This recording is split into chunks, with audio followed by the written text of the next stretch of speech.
So With that, what's your version of success? what's my version of success? My version of success is having fun with what you do, making money with what you do, and having free time with what you do. Having freedom with your time. That is the most precious thing in the world because that is something you don't get back. Because when you work for someone, you sell your time, you sell your most precious asset, Yes. sell your time that you never ever get back. Because tomorrow you're going to be a little older. Next month you might have arthritis. Next year you might have diabetes. Who knows? Your life is changing. You don't have the same, you're not yourself anymore. You're always changing. So you sell them their most precious asset, right? So being free to do what you want with your time is the measure of success for me. And to do that, guess what? You have to have money, right? And hopefully you enjoyed what you did to get money, and now you're free to do what you want. Yeah.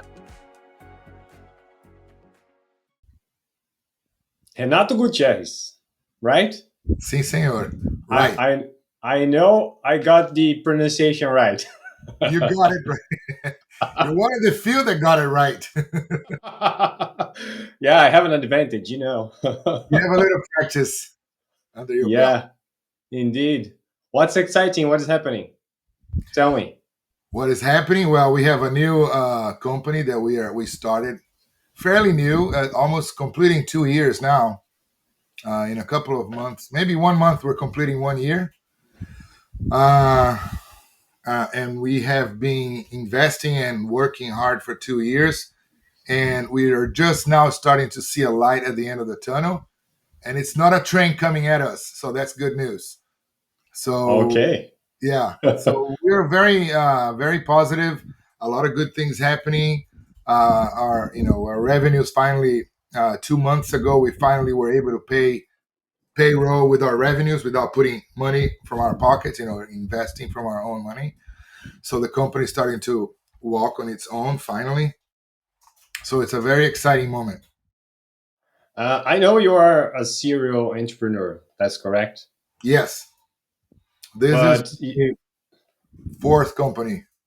fourth company. Yeah, But I know you have, I think, an attorney, a bachelor or yeah, degree. yeah. Well, I went to university, Catholic University in São Paulo, Brazil.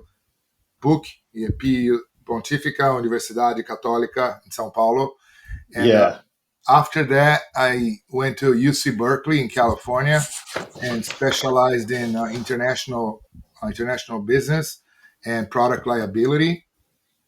So, I was studying those things that go wrong with products that cause accidents and lawsuits against companies. That's basically what it was. So, companies that have very long power cords and people trip and hurt themselves.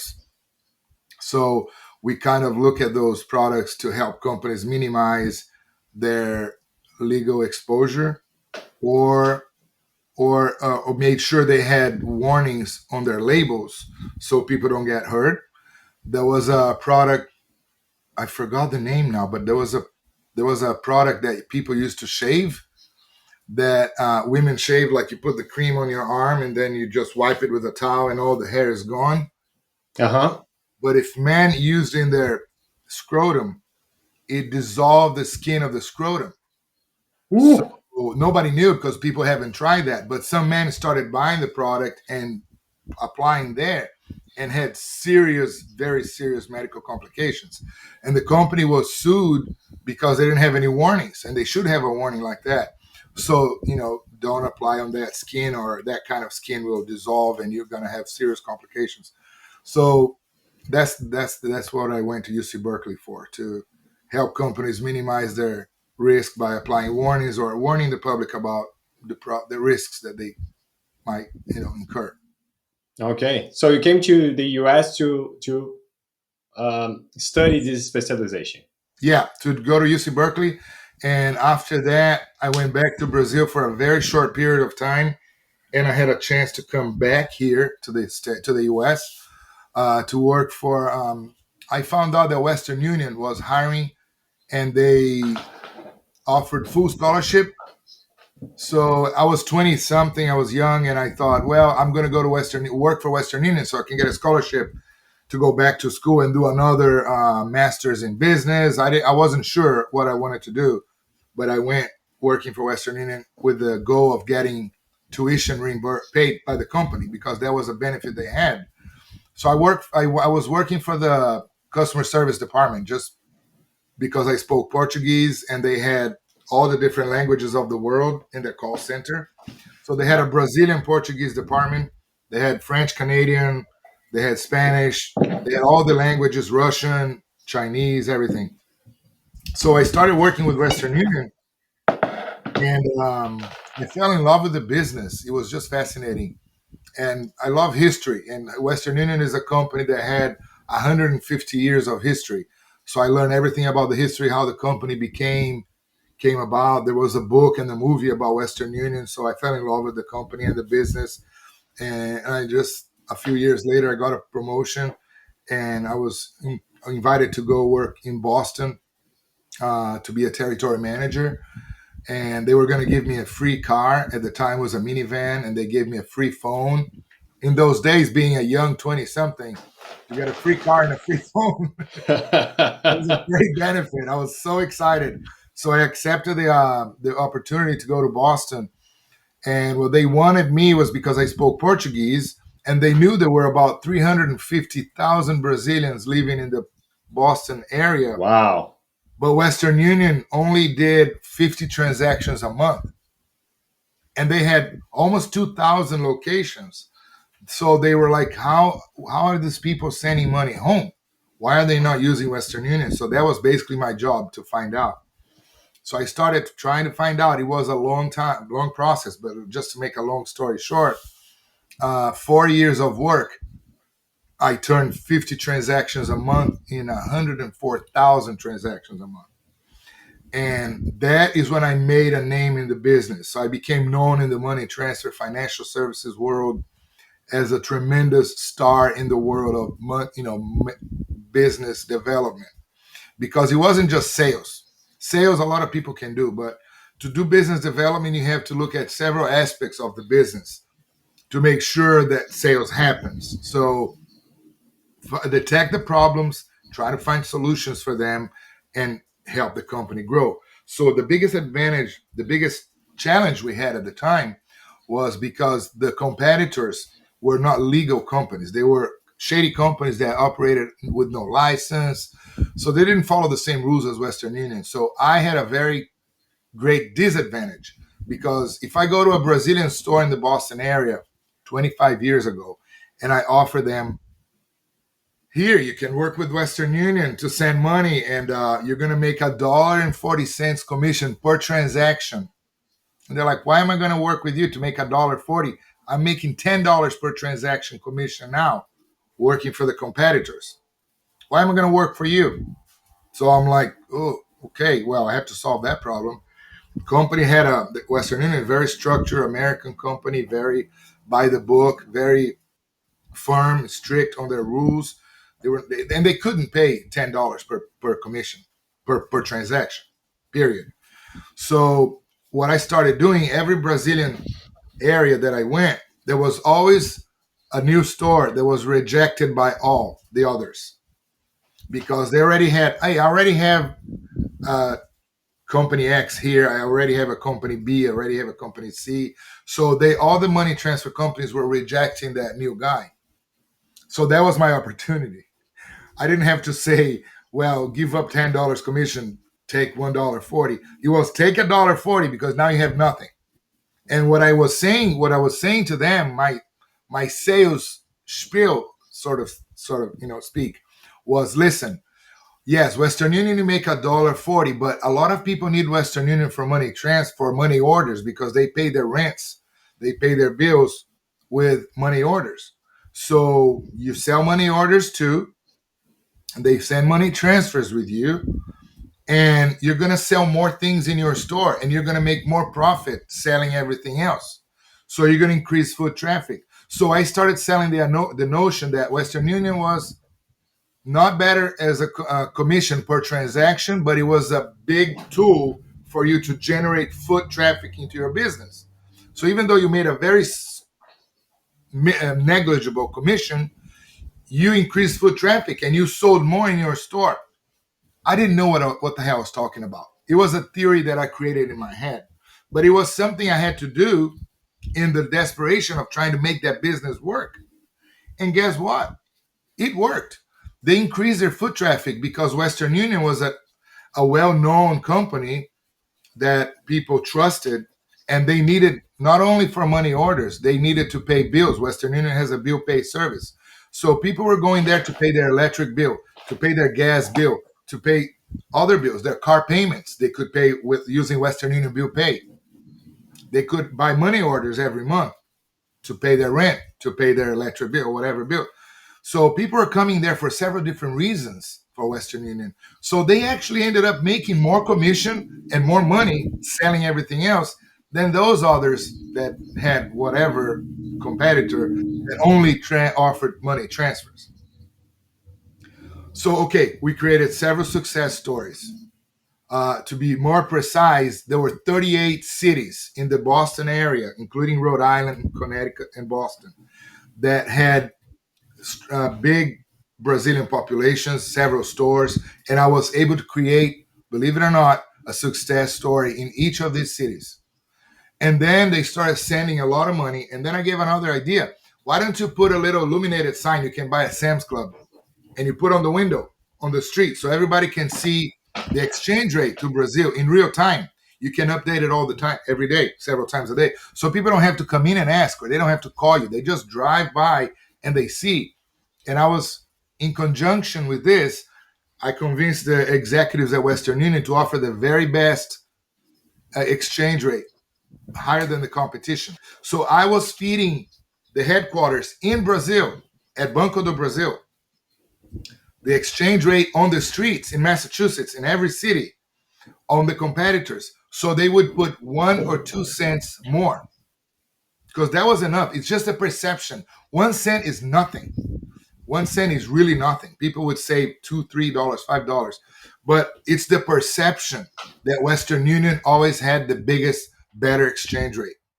So people started going to Western Union, ignore because the consumer doesn't care if the store makes $10 or $1.40.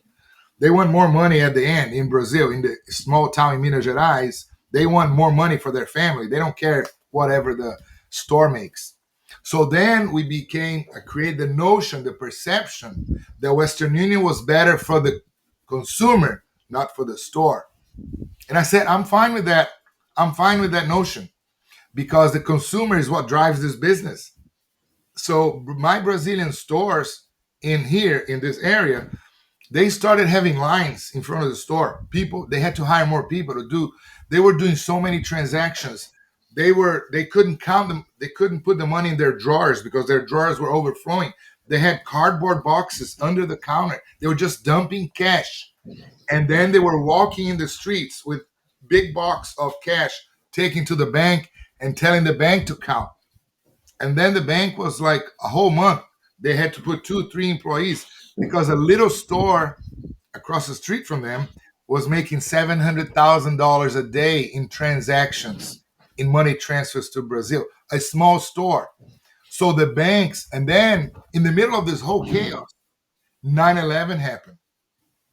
So right after 9/11, the government tied the compliance rules, afraid of terrorism, and they had to control money, and they created the all the new compliance rules. And then the banks, now the banks can say, nope, I don't want to work with you. It's too much cash. I don't even make that much money with you. You're just bringing me a lot of cash to count, and the money's transported right away. I'm not making any money. This is not profitable. I don't want to work with you. I'm closing your account. And then the other bank was closing their account, the other bank. So all of a sudden, it took about 6 months. No bank would work with these guys, not just the Brazilian 8 stores. They wouldn't work with any Western Union location or any of the other competitors. So what did I do? Another problem to solve. So what the hell are we going to do now? Well, long story short, we put a plan together. We hired uh, armored car company that would go to every of the 38 locations we had in the area every day, and they were collecting about $6 million a day in cash from all these 38 different locations. And they would bring all this money to a downtown vault owned by the armored car company in downtown Providence.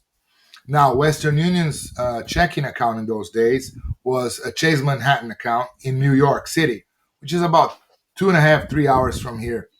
So this armored car company didn't go to New York, so we had to hire another car, Brinks, from New York City. They would send a big truck every day. They would transport this six, I think, once a week. They waited for the money to accumulate a little bit for a week, and then they would take a big truck with like 25, $30 million of cash, and from here downtown Providence to New York City and deposit at Chase Manhattan. And we were spending about $22,000 a month just in armored car fees for all the 38 stores. But we found a solution. We found another solution for another problem. So I became like in my throughout my career, I became a go-to guy to solve problems, to find solutions for this kind of everything, logistical, marketing, you name it. For example, just before all this happened, Western Union was spending $360,000 a year with marketing in the Boston area. And I started asking, what are you guys doing? What are we doing with the money? What is this money going to? Oh, there is all these Brazilians are from the small towns in Brazil. So they have a lot of them are cowboys. So they have rodeos in the area. I'm like, there are rodeos here? Yeah, there are like, I don't know how many rodeos a year that all these Brazilians go to here. So they're really replicating their life in interior Brazil here. So Western Union was paying, I think, $12,000 per rodeo. I'm like, what is happening? What are they doing these rodeos for $12,000? Oh, they have a banner, a plastic banner that hangs on the fence where the bulls and the horses are, and people are looking at that. I went to a rodeo. The wind was, the thing was just tied on the top. The wind had folded the banner. The banner was folded. You couldn't even see the name. And like there was nobody taking care of that. So it was money badly spent. So I said, give me this money. Let's invest in the little newspapers that are in every store that they give away for free. Let's buy big one-page ads, color ads, and talk about everything good about the Western Union. Why is it better? What towns in Brazil you can send to? Any Banco do Brasil agent, all this stuff. So it was another success. You know, we were using our money better. So when I say I went from 50 transactions to 104,000, it's very simplified, but there were a lot of things done every year, every 6 months, every 3 months, something new I would find out and discover and change. Like I went to the consulate of Brazil in Boston. I became friends with the consul, and I was saying, we have all these Brazilians that live an hour away. They can't afford to come here. They can't come to Boston because it's an hour. They have to take a day off work. They can't afford that. And they need birth certificates. They need marriage licenses. They need power of attorneys. All sorts of things that the consulate has to do. Why don't we do a consulate day? We will pay. Western Union will pay for you to have a consulate day. We'll give free sandwiches and free water, free soda, whatever. And you bring some people from the consulate, and you a whole day you do this for these people. We make ads on the small newspapers. This was a tremendous success. I think they still do it. I'm not sure, but I think they still do it to this day. They go to the faraway areas from Boston, and they call it consulado itinerante, which is like a express consulate service for people that live far away from Boston. So all that made the company become more and more famous, and the product, people trusted the product. The last one of the last big strategies that I remember we did it because Western Union had 2,000 locations that were our agents, but they were not Brazilian stores. They were your CVS location, Walgreens, Rite Aid pharmacy, Stop and Shop supermarket, places that Brazilians don't usually go, or if they do, they don't go do a transaction there because they don't know. Nobody speaks Portuguese. They want to go to the Brazilian store where they trust the guys from his hometown. Yeah. So my last strategy, I went to these big stores and convinced them to hire Brazilians to work in their customer service area because I noticed that many of these stores already had Brazilians working in the store, but they were not working in the customer service area. They were regular cashier, or they were working in the bakery, or they were working in the flour area. They were not working at the customer service desk where they make transactions. So I was convincing the managers. I was like, why don't you try? Let's put a Brazilian person here and spread the news around in that town that you can go to Stop and Shop or you can go to CVS and do a transaction there because they speak Portuguese. That was amazing because now we had lines of people going to Stop and Shop, all these big stores.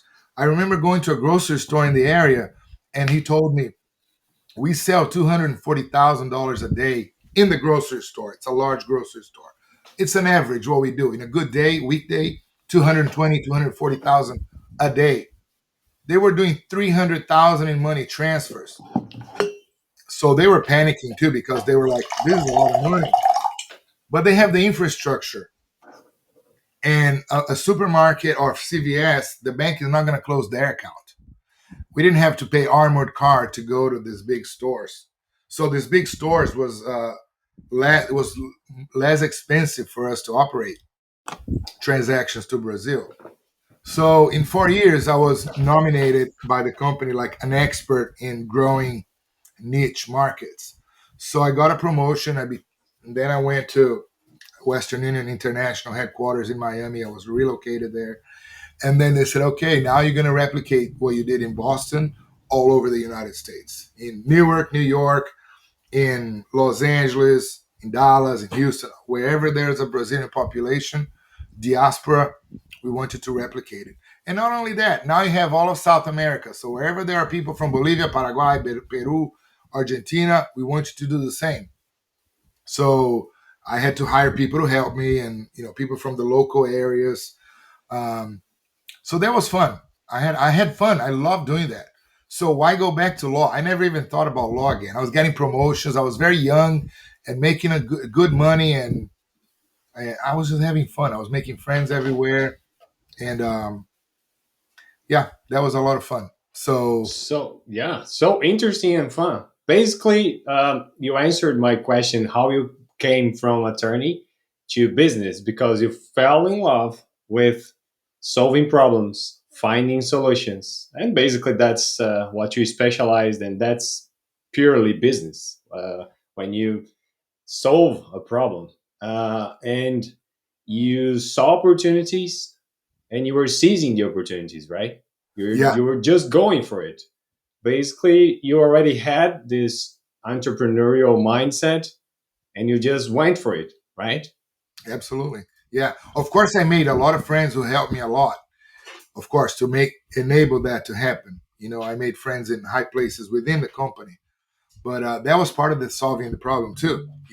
Selling your ideas to the upper, everybody, the leadership of the company, and they trusted me. They bought it, and it worked. They gave me almost carte blanche to do whatever I wanted.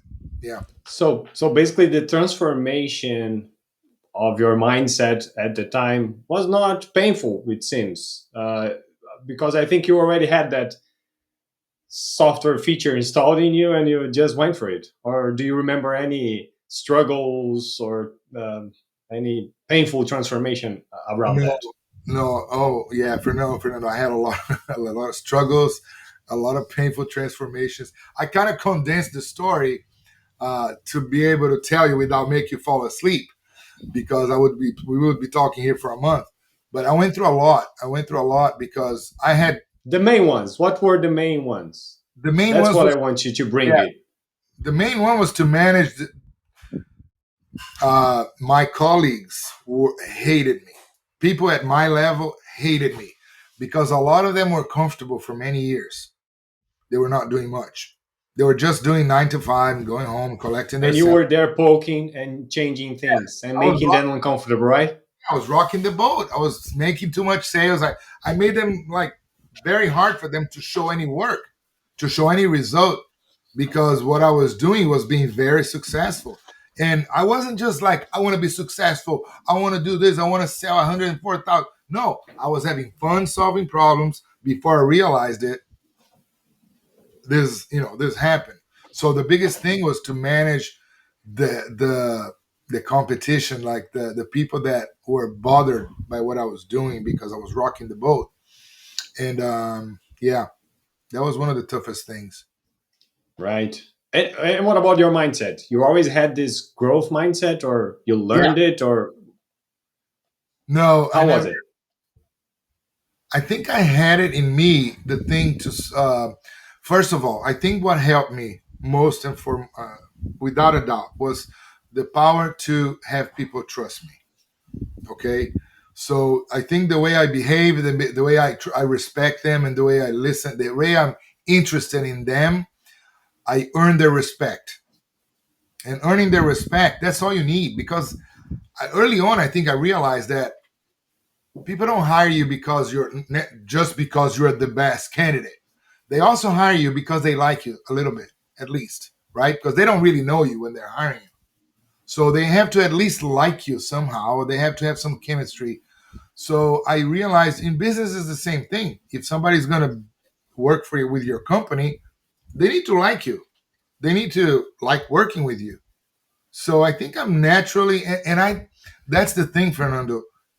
Other people try to do it, and they're not a natural in making friendships and building relationships and being genuinely interested in people. You can't fake that. If you try to fake it, you come across as very cheesy and very fake. And I know because I try to coach some people that I was hiring throughout my life and trying to train them to do what I do, what I did, and it was a disaster. So I learned that learning early on that I can't replicate myself on them. I need to find out what their qualities are and try to make that become the driving force on of their success, because people are all different. Even my business partner in one of my businesses, he just couldn't stand people, and he was trying. He wanted to be. He he was jealous of my power of making friends and relationships and how people trusted me and how easy it was for me to sell. And he tried to do it. It was so freaking cheesy and fake. People just became suspicious because he's like being too nice and too smiley and too over the top. It comes across as fake. And I think I just do it naturally so people don't get suspicious. They don't think there's anything behind it, because I am an open book. I'm not faking. I don't like to play games. So I have to be myself. If I try to play games, I'm a disaster. Like I wouldn't be able to. I would be horrible to. I would be horrible to play poker. I would be horrible playing poker because I can't fake it. If I'm happy, I'm happy. If I'm pissed, I'm pissed. You can see it in my forehead, even if my face is covered. I just can't disguise it. I can't hide it. So that's so I have to stay in my lane. I have to focus on what I'm good at. And I'm good at naturally making friends and getting people to trust me. Of course, for that you always have to be honest. You have to be have standards and be honest. If you have something that is not great, you have to tell them too. That's part of them trusting you, right? So in those cases, I was saying, listen, we won't pay you the better commission. We will not pay you the best commission, but I am very confident that you're going to get better foot traffic because there are more reasons for people to come here. Not 100% guaranteed, but we have 9 other success stories. You could be a 10. You could be number 10. People trust it. Say, yeah, what the hell? Let's do it. So So, it seems that you are saying that communication and being authentic and transparent. and transparent. Yeah. So even if your product has some flaws, be open with them. They are suspicious. That's what they want to find out. If you go there and give to them in advance, they don't have anything else to be suspicious. You already told them. Now let's get to the good parts, right? They're not distracted of trying to find out what's wrong, what could be your downfall, what's the problem with your product, what could be the problem with this contract. Just go ahead and tell them. We had a freaking 15-page contract. I would tell them I would tell them everything about the contract. First hand, we had what we call a PIG, which is a personal identity guarantee, which means that if they lost money from Western Union could sue them personally, like get their own property, their houses or whatever, to pay for the money they lost. Because can you imagine a small store getting $700,000 in one day? He could take off and disappear, never come back. So company had to have a very strong contract to protect themselves. And I was upfront about it. Look, listen, you have to be very responsible with this money because if this money is gone, they're going to come out after your house and they will get it because you're signing this, what we call PIG, which is a personal identity guarantee. You're personally assuring, even if you have a corporation, you're personally guaranteeing this money is under your guard and you're responsible for it. Another thing we did, we installed very hefty safe in the stores. Safe, Oh, safes that were bolted to the ground. So we would hire somebody that would concrete the ground and bolt to the concrete. And the safes had two keys. One key with the store owner, one key with the armored car truck driver. They got a book with all the pictures of all the possible truck drivers that could come.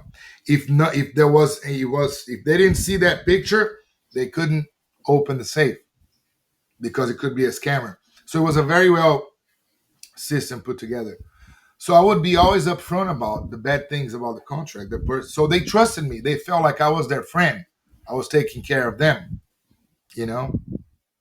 and So and during those moments that you had to earn trust from the people that you were working with, um, what kept you motivated? oh, the successes, of course. Well, no, I think I was making friends. I love making friends. That's my nature. And I had people anywhere in Massachusetts you go, and people knew me. I had friends everywhere, and of course, the successes I was getting from the company too. I was getting good commissions. I was being respected in my company. I was getting prizes. They were giving me trips to, prizes, international travel, that kind of thing. I had a lot of incentives. But yeah, so a lot of things, not just one. So every step, every success, no matter the size, that's that's was that was fueling you basically. Yeah, everything I did that went wrong, that went right, was my motivation to solve another problem. Yeah, right. Good. Interesting. Um, have you found any limiting beliefs to uh, I'm sorry, have I well, found one? any limiting beliefs? No, not a limiting belief, but of course, the biggest limit always is people. If I stumble onto the wrong person, yeah, that's a problem. So there was always the wrong person along the way that I had to circumvent somehow. There was always a consul in the consulate that was uh, a hard nut to crack. That didn't trust anyone, didn't want to hear anybody, didn't even answer the phone. So I had to go and find someone that knew them to convince them to answer my call, that kind of thing. There was always someone upper at the company that didn't want to give me the marketing budget that I was asking for to do what I thought I had to do. There was always someone that was always the naysayers. People that would say, "Oh no, that's not going to work." Oh, he's 23. What the hell does he know? He doesn't know what he's doing. I had a guy that was supposed to be my best friend. He actually hired me to work at Western Union, and his job was to grow the business to Brazil. And he had been in the company for 8 years, never did a thing. And here comes me. For a little while, I made him look good. because he hired me, right? But after Okay. a while, I started to be a stone in his shoe because, for example, those rodeos was something that he put in place. I had no idea. So when I found out about that, I'm like, why are we spending this much money into something that's not working? Why? We can do so much more if we use this money in this and that and the other. And then someone above him said, yeah, you're right. I agree. Why the hell are we giving money to those stupid rodeos for a banner that's flying in the wind? Nobody's even looking at it. If we could spend all this money with newspaper ads, that people will actually see. Yeah, let's do that. So he became my arch enemy in the company. Whoa. He did. He became our arch enemy. He was trying to stop me every curb of the way. But by then, I had friends in my local director, my direct boss, because he wasn't my direct boss. He was in the International Western Union. I was actually Western International. So I had my director, my vice president in New York, all these people that were, yeah, he knows what the hell he's doing. He's beating the pavement every day, and what he's doing is working. You're sitting in Miami telling people in Los Angeles and Boston what to do, and nothing is working. So shush. We're gonna let him do what he wants. Yeah, he's 23. He's not experienced, but guess what? What he's doing is working.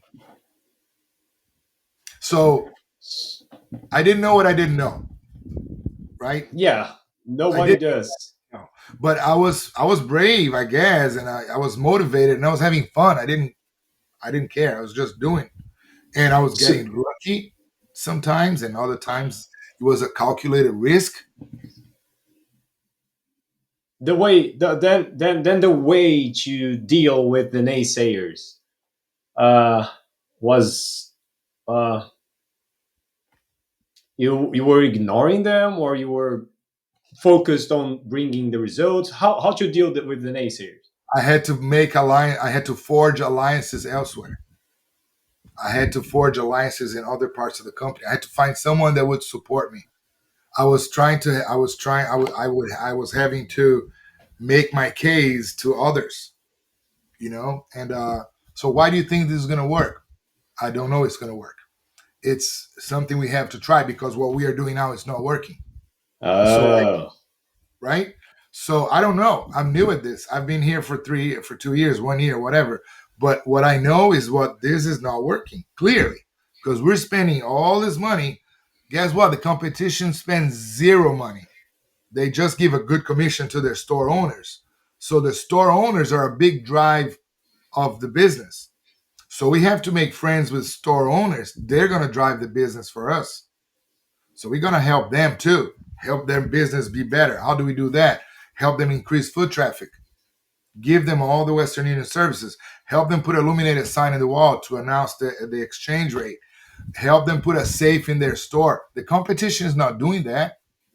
I would rather spend my money here helping the drivers of the business. If it's not TV ads or radio ads, it's helping the store owner, who is the guy that the local community trusts. And he's going to say, listen, this is a very trustworthy company. Your money is going to be there immediately. The others take a day or two for your family to get the money in Brazil. This one is immediately. You push the button, it's there. He can be waiting inside Banco do Brazil. You push the money here, he sees it there immediately. No other company offers that. So you understood that partnerships were important, and partnering with the stores. Yeah, the ethnic stores. So I created this notion that ethnic stores are our best partners because the businesses, by being inside the stores, Fernando, I would hear people asking the store owners, where do I fix my car? Do you know any mechanic around here? Do you know a place where I could get my shoes fixed? Or do you know where I could get whatever people need? They were asking things. So I understood that the store owners are trusted and they are a reference in the local communities. People go to them. So you need to work with these guys. They need to trust you. They need to trust you. So they're going to recommend everybody to send money with you. And that worked. And the partnership that you are saying, it's something that I also discussed in another conversation with Kobe Bowers. It's a guy, amazing guy that I've been in contact for the past year. And he also mentioned the same thing as you are describing in terms of partnership. You have to choose wisely, and it's really valuable, a partnership. And basically, that's what you found out about these partnerships, partnering with the stores. It's so powerful. Yeah, yeah. And I did this 25 years ago. I still have friends in the area. I still have people from those days. I maintain. I never, I never close a bridge. Is that how you say it? No. Yeah, I never burn a bridge. Sorry, I never burn a bridge in my life. Remember, no kidding. I have now. Fun fact: the guy that was my boss in those days, who was my vice president of the area, who became my best friend, empowered me and helped me to do what I had to do to be successful. He hired me again 15 years later at another company for an amazing project. There was another adventure in my life. And today he's my friend again. He helped me start. He helped me. He's helping me now in the company that we currently have. So 25 years later, we are still friends. We are still working together, and he is incredible in my life. That he's always a key person that helps me in very important um, factors that allow my businesses to do well or whatever. We're still great friends. Yeah. That shows integrity, right? He yep, he's my mentor for life, and he wasn't planned. He just happened. No, but yeah, I mean integrity from your part. That's what I mean. That's what I get. I'm getting from you: resilience, integrity, uh, growth mindset, and you were basically doing that on the fly. You didn't plan. I don't think you had anything planned or expected. I'm the worst planner. Opportunity, and you jumped on it. This opportunity. Secret just between us. I'm the worst planner. I'm not a good planner. I had to learn through life to plan better. That's one of my shortfalls. But I'm not a good planner. I'm a good problem solver. I'm a good project manager, believe it or not. But Great execution. From what I gather, it's a great. You're a great executioner. yeah, I think that's fair to say because my second project with AJ, my friend for my good friend of 25 years now, AJ hired me to launch an electronic mobile wallet for Western Union again. Almost 20 years later, was 15 years. It was 2015, 10 years ago. He said he was working for this company in London, and they were developing an electronic mobile wallet so that people in countries that so if you go to Guatemala or Honduras or Bolivia or Mexico, even Mexico, you go to several cities that don't have a bank, not even an ATM, nothing. So how are these people gonna? Their families, let's say the husband comes to the United States, works at a strawberry or tomato farm in Florida, and he needs to send money to his wife that lives in a small town in Guatemala, right? The town doesn't have a bank or an ATM. Every time she needs to go get the money her husband sent her, she needs to take a bus for an hour to another city that has an ATM or a bank or even an ATM at a gas station, whatever. They just don't have infrastructure like we think of when we think of United States, Europe, or even Brazil. Brazil has great infrastructure when it comes Yeah. to banks. And I know that because when I was early on in my career with Western Union, I ended up traveling to about 25 cities in the small towns in Minas Gerais, not near Sao Paulo, way up there in the border with Bahia, where the real poor people live. Every town had a Banco do Brasil, at least, if not a Caixa Econômica Federal, two federal banks, and a private bank. Every small town had it. So it was hard for me to understand that.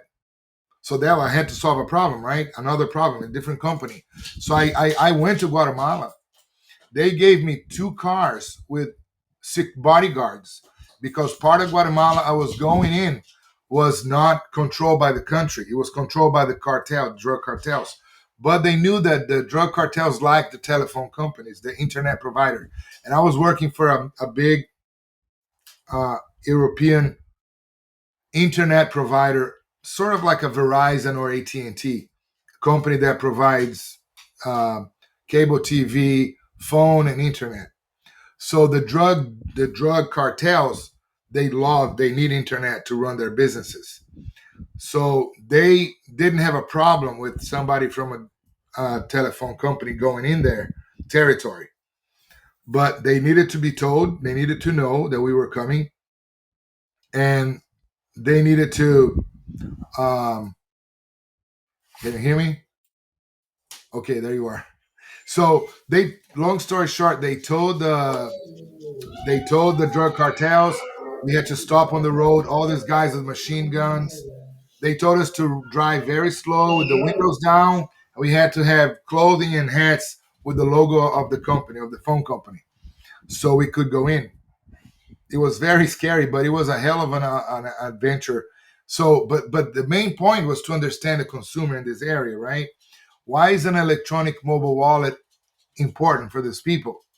Well, because he can receive the cash on his phone.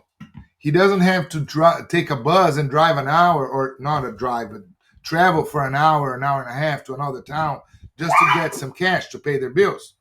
They can receive the money in their mobile wallet, and they can use their mobile wallet to pay things they need to pay, either online or pay the gas, electric bill, whatever. So I understood, okay, a lot of these towns don't have banks or anything. So that's the explanation for the need for this. I went to Bolivia and I did the same thing. I went to Paraguay and I did the same thing. I went to Colombia and did the same thing. I had 6 countries in the Americas to understand consumers and understand and create a plan, which is not my forte, but I had to put a plan to go to market for 6 different countries in the Americas.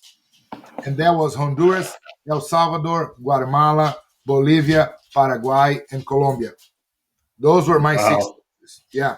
And I had a very good colleague from my days of Western Union too, that AJ hired to do 12 countries in Africa. So she had Africa and I had the Americas. And one by one, I launched El Salvador first because it was the smallest one. It was easier for me to understand, detect the problems, and learn. And then we went to Guatemala, and then Bolivia, and then Paraguay, Colombia, and that was another adventure. It was similar to Massachusetts, but on a larger scale. Just same thing, finding problems, making friends. But then I had another challenge. I had to make friends with people from different cultures. It was one thing to be friends with Brazilians or Americans, right? Because I know Americans, I know Brazilians.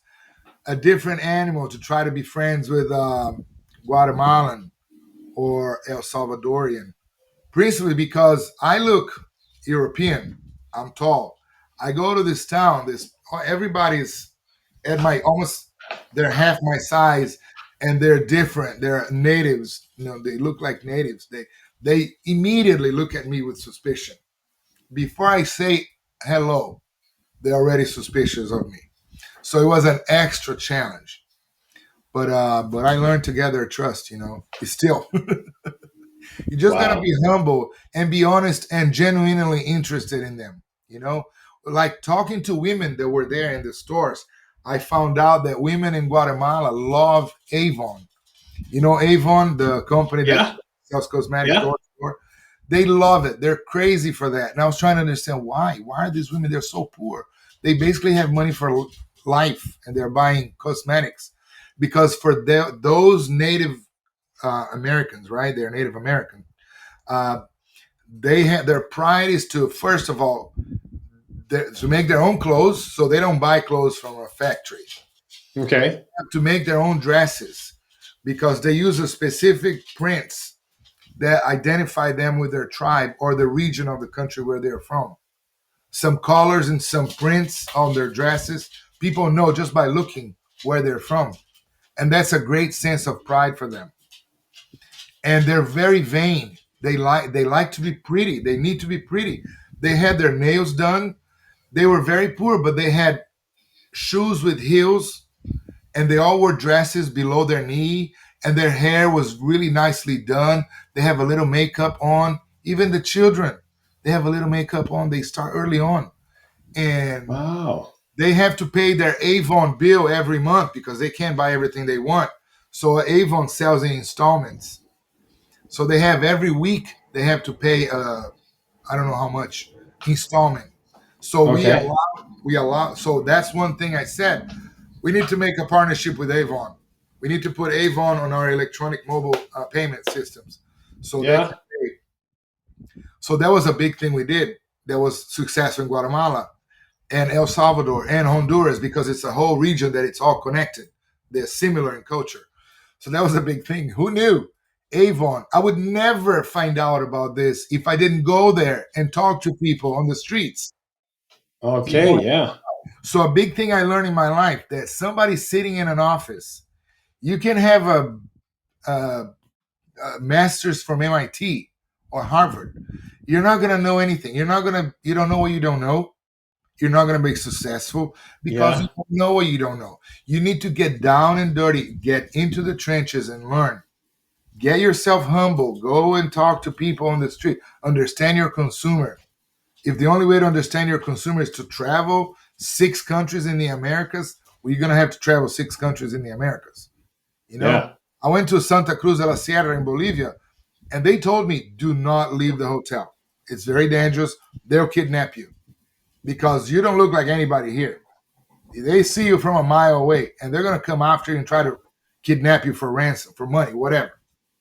And I listened to them. I didn't get out of the hotel. They said just take a taxi that the hotel calls for you. So those kind of places, you know.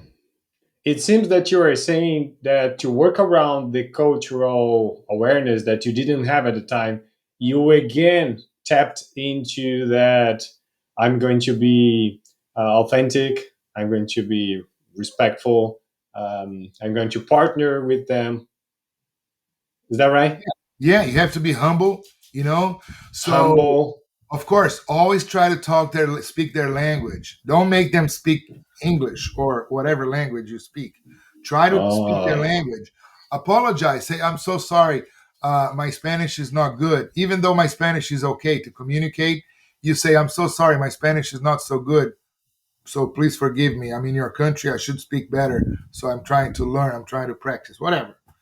And sometimes they'll say, no, no, I want to practice my English. So you practice English with them. You talk English. okay. Yeah, let's go. Just dance according to the music. Just be humble because your goal is to find out what they need, right? So you can adapt your product. So you need to know the consumer. That's how you get. That's how you. The only way to perfect your product or put a plan to launch go to market campaign, you need to understand your consumer. What a story, man. What a story. I didn't know about that. I knew that we would get the golden nuggets with you here. There are more, So, just two. yeah, no, no. It's amazing. What I want now is to play a little game, if you allow me, Sure. and and I want to ask you if you had to redo your successes, in what time frame would you like to work, and how would you do it if you would do in a different way? Damn, that's a tough one. But let me think for a minute here. So let's just focus on the first story, right? Um, what I would do differently. I think I would try to involve my colleagues in my work more. It wasn't my job at the time. I didn't know I didn't have to do it, but I think I would benefit from getting their trust because that's something I didn't. So when I saw that they became a naysayer, right? Instead of trying to go away from them, I did ignore them in a way because I was going around. I was looking for support elsewhere. I think I would try. Oh, Yeah, because in my head I was like, well, I think I was taking it personal, Fernando. I think in the time, with the lack of experience that I had, I thought they hated me as a person, not because I was a professional that was making them look bad because I was doing too much. But I thought maybe they didn't like me. They discarded as a person. So I think today, looking back, they had nothing against me personally. They were intimidated by my successes that they were not able to replicate, right? And I saw some of them trying and failed miserably because they just weren't in the right place in the right time. Because you also have that fact, I could be everything that I am, but if I was in the wrong place at the wrong time, not much would happen. Or I would have to discover, right? I would have to find out a different story. I don't know. But I had the opportunity. I had the Brazilian community here, and I had someone very mediocre before me that wasn't doing anything. He was just collecting his salary and clocking in 9 to 5 and getting his salary at the end of the month. So what I would do differently, I would try to not take it personally. When I perceive that people don't like me or doing something against me or being confrontational or not supporting me, I'm not going to take it personally because I think we all think we are so special, but we are not that special. They don't give a shit about you. Pardon my French. They don't care. They're just bothered by what you're doing at work. Sometimes because you're doing a great job and making them look mediocre, but it's not because they don't like you. Of course, in some cases, it is, but in most cases, it's not because they don't like you. They don't care one way or the other. So you do have a chance to bring them to your side, but I would give up very easily because I thought they didn't like me as a person. I was taking it personally, and I don't think I should take it personally. So if I had to do it again, I would be careful and not take it personally, and I would try a little harder to get support from my peers or from the naysayers, than just to discard them and go around them. Okay. Yeah, I hear what you're saying. Recently, I learned that about sales, don't take it personally. So it seems that it's similar to what you're saying. When in business, don't take it personally. Yeah. And you know what another adventure of my life, which was a business that I owned for 8 years, I learned that I love a no. Please tell me no. Don't waste my time. You know what I hate? Maybe tomorrow, maybe next week, maybe next month, or ignore me, or don't say anything. Because I'm gonna keep trying to chase that. Okay, I'll believe you next week. Okay, I'll call you next week. Oh, next month, I'll call you next month. And you're just fooling me. You're just not. You just People don't like confrontation. Okay, people don't like Yeah. no. People don't like to say no. People don't like to confront. They don't like confrontation. So saying no is confrontation. So people don't say no.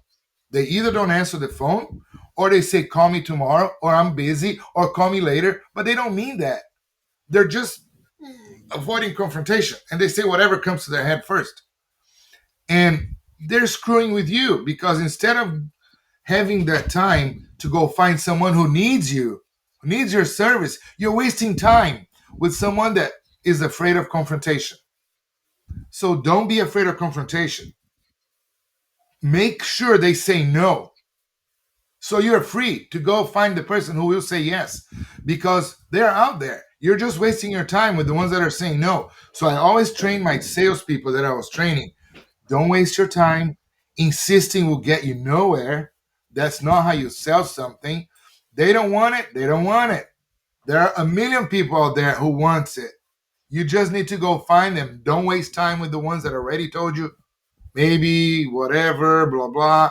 That's why I say I love a no, because a no means someone who's not afraid of confrontation. Like me, I'm not afraid of confrontation. I'm not afraid of no's.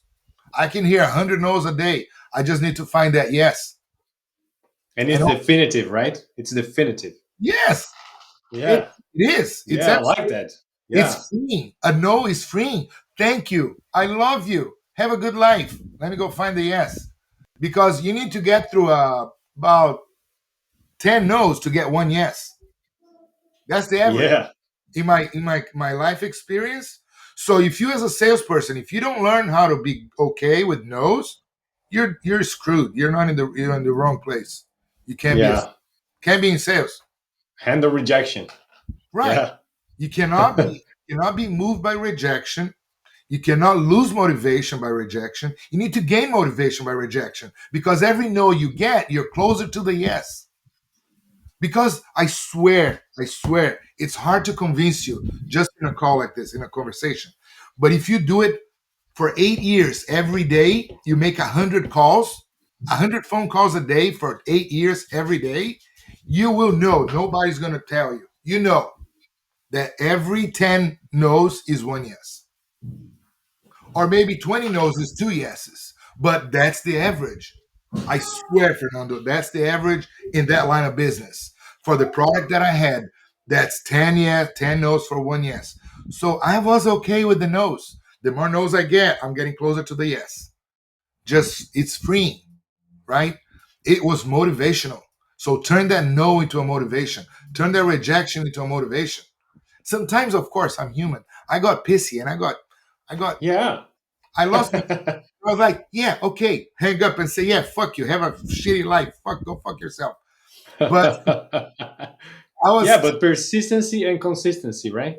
so I was just venting with myself, like, yeah, fuck you too, something like that. But I just got to the next one, and that just fueled that is that motivation in me to get more and more and more and more and more. And with that, I created a $10 million company in 8 years Wow.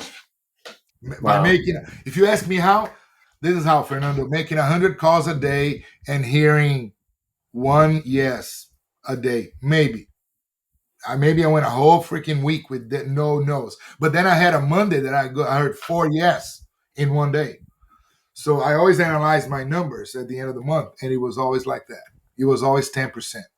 Uh, 10%. Yeah, sorry, I said Yeah, 100. 10%. Yeah. 10%. It was always 10%. 10%. It was always 10%. 10% say yes, and yeah. So With that, what's your version of success? what's my version of success? Yeah. My version of success is having fun with what you do, making money with what you do, and having free time with what you do. Having freedom with your time. That is the most precious thing in the world because that is something you don't get back. Because when you work for someone, you sell your time, you sell your most precious asset, Yes. sell your time that you never ever get back. Because tomorrow you're going to be a little older. Next month, you might have arthritis. Next year, you might have diabetes. Who knows? Your life is changing. You don't have the same, you're not yourself anymore. You're always changing. So you sell them their most precious asset, right? So being free to do what you want with your time is the measure of success for me. And to do that, guess what? You have to have money, right? And hopefully you enjoyed what you did to get money, and now you're free to do what you want. So Yeah. that's success for me. Money freedom is good, but time freedom, I think it's better. It's the Yes. biggest. It's the Totally biggest agree. Totally agree. because sometimes you can make $1 million a month, a year, a month. But if you don't have time to spend that, what is it good? Yeah. You're What is it collecting worth? money in the bank. You enjoy seeing numbers go up. No, you enjoy life. You enjoy Yeah. living life. So that's Yeah. success. Success is living life and having time to enjoy life. Beautiful. Beautiful. Now I want to give you a billboard. What would you put in the billboard? Wow. Regarding what? Regarding anything? I here's your billboard. Okay. Use it as you see fit. I would write one very short sentence. It's gonna be okay. That's what I would say. Because, and if you want an explanation, I know that's too short, but there's meaning behind it. It's just not something a catchy phrase. It's gonna be okay means I am in my 50s. I worried like crazy when I was in my 20s and my 30s, even my 40s. I think late 40s, I started to understand that No matter how much you worry, it's nothing's going to change. The only thing that can change is not good. You can harm your health, harm yourself. But if you keep fighting, do your part, it's going to be okay. It's going to be all right. All your worries. There's only one thing that there's no cure, is death, right? If you're not dealing with death, you can fix it. You can lose a job, you can lose a whatever. You're going to get another job, maybe better. Every time I lost a job in my life, I got a better one. But I worried, of course, in those days. Today, I don't even worry. Yeah. Today, I don't worry anymore. If I have problems with money, I know I'm going to fix it. I'm going to find a solution. Don't worry, relax. And I saw a video the other day that they showed that someone in their 20s reacting to a problem, and they were like going crazy. And then they showed someone in their 50s reacting to a problem, and they were like, okay, like it's going to be okay. So that's life experience, right? It's life experience brings you to that serenity of truly, I'm not trying to be okay so I don't stress. I am really okay. I'm not stressed. I know it's going to be okay. So I don't worry. Because it's not the size that we imagine, and it will go away, right? Exactly. I try to tell my husband all the time, don't worry. It's going to be okay. He's a lot younger than me. I know what I'm talking. You don't know what you're talking about. Why are you saying that? You're just Pollyanna all the time. I'm not Pollyanna. I went through hell and back, and I am okay. It's going to be okay. I guarantee you. Just relax. Don't hurt yourself stressing for nothing. So, and I kid you not, he's problem after problem is getting solved, and he's like, "You're right. You told me it was going to be okay." Life experience. He's seeing. You are showing him. Yeah. I'm trying to show him so he's not so stressed. I'm trying to help him. I wish when I was 35, 40, someone that was 50 something was telling me it's going to be okay. Give me that confidence that it's going to be okay. I didn't have that. I had to find out on my own. But now Wow. we can influence others for the better. Yeah. Well, what do you use to keep learning? Any books, podcasts, any resource would you recommend? Oh, that's the $1 million question. But what I do, I don't read. I listen to some podcasts very brief, occasionally when I have long travels by car by myself.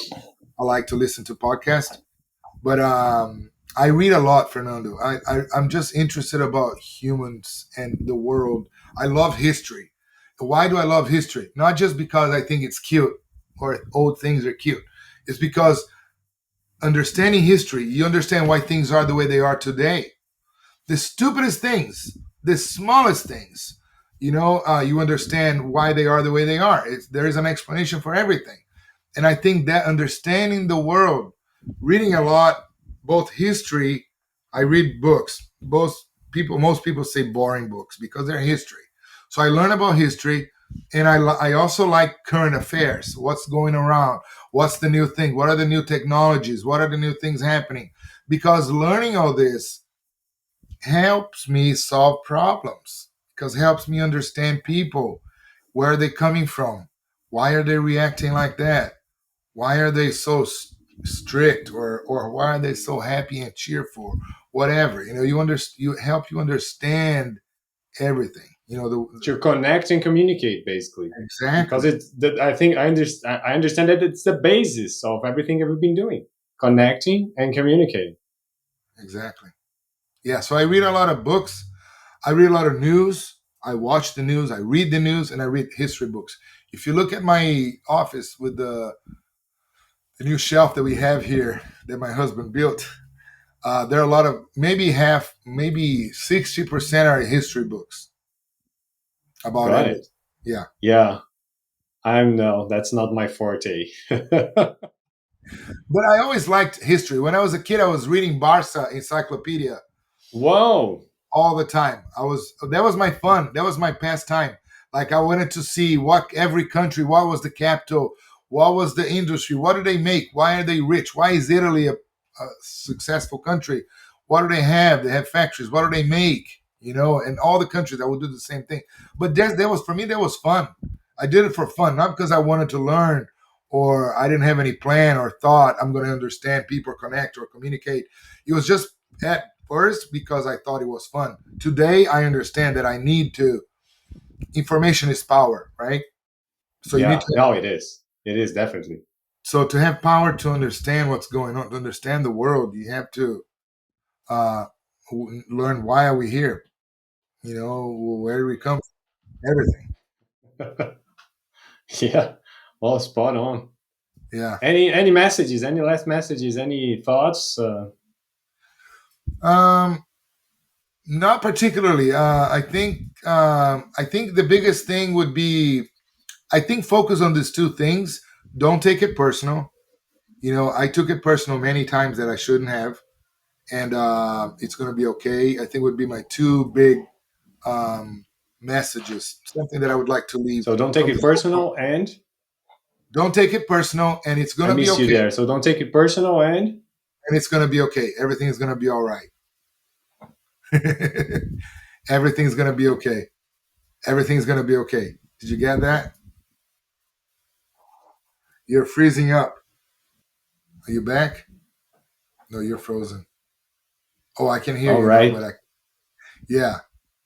This. Did you hear the second thing I Yeah, I said? think I lost you there. Oh, can you hear me? Oh, you're back. Can you hear me,